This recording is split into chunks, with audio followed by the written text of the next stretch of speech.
Okay, so ito po yung program. Tapos i-run po natin. Ang ano na po ito is calculator. So, ang mangyayari po kapag ni-run na, itatanong muna anong first number po natin. I-input po yung user, for example, 9. Tapos itatanong niya po anong operator ang gagamitin. Ito po, plus, minus, times, and divide. Mayroon din pong clear all para burahin. And meron din pong stop. So, pwede po natin stop yung program anytime we want. So, una, mag-add muna po tayo sa sample 60 and 69. Current result 69. Operator used yung plus po, tapos ang numbers entered 9 plus 60, 9 and 60.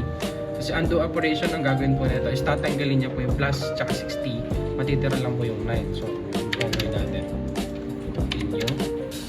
On enter operator, tatanong niya ulit, so minus naman. Enter next number, gawin natin 3. Lalabas ito. Okay, so ang undo operation naman po, tatanong kapag in-enter po natin yes, buburahin niya po itong 60 tsaka yung plus. So pwede po natin palitan yung kung anong ginamit nating operator tsaka yung pangalawang number na in-enter po natin. So tatanungin din po kung gusto pa po natin continue. So pwede po natin end dyan anytime we want. So, enter operator, isa pa. So minus naman, minus 3. Ayan, 6 po ang lalabas. 9 minus 3, 6.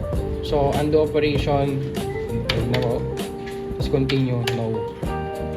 Matatapos po na yung program kasi tinapos na natin yung program. May isa pa pong paraan para tapusin yung program. So kunyari 10 ay 14 na lang. Tapos meron dito clear all and stop. So clear all muna tayo. Mabubura yung buo. Tapos itatanungin niya ulit yung user kung gusto pa natin kung anong number ang i-enter natin. So ulitin natin 25. Tapos pwede nating stop. So pag in-enter natin S, mag-i-stop yung program. Isa pa po, kunyari magki-clear all tayo. Ito, C. Ito po ang sasabihin niya, all data cleared, starting over. So kung mag-enter po ulit tayo, pero gagamit po tayo ng invalid. Ang kunyari dito, gagamitin natin equal sign. Invalid operator, try again. Sasabihin ng program, hindi pwede yung ginamit natin. Ngayon naman po, susubukan natin mag-divide. Pero yung may remainder po kung anong lalabas. 30, divide. Tapos, subukan po natin ng 9. Lalabas po, ganito, yung may remainder. 30 over 9. Ayan po. Magbibigay po siya ng remainder. So, undo operation. Stop na po natin. Ayan. Ayan na po.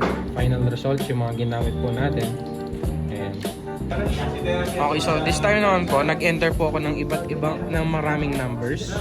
And same operator na lang para mabilis. So, dito po, ipapakita niya yung history natin. Kung anong numbers ang in-enter natin at anong operators ang in-enter natin.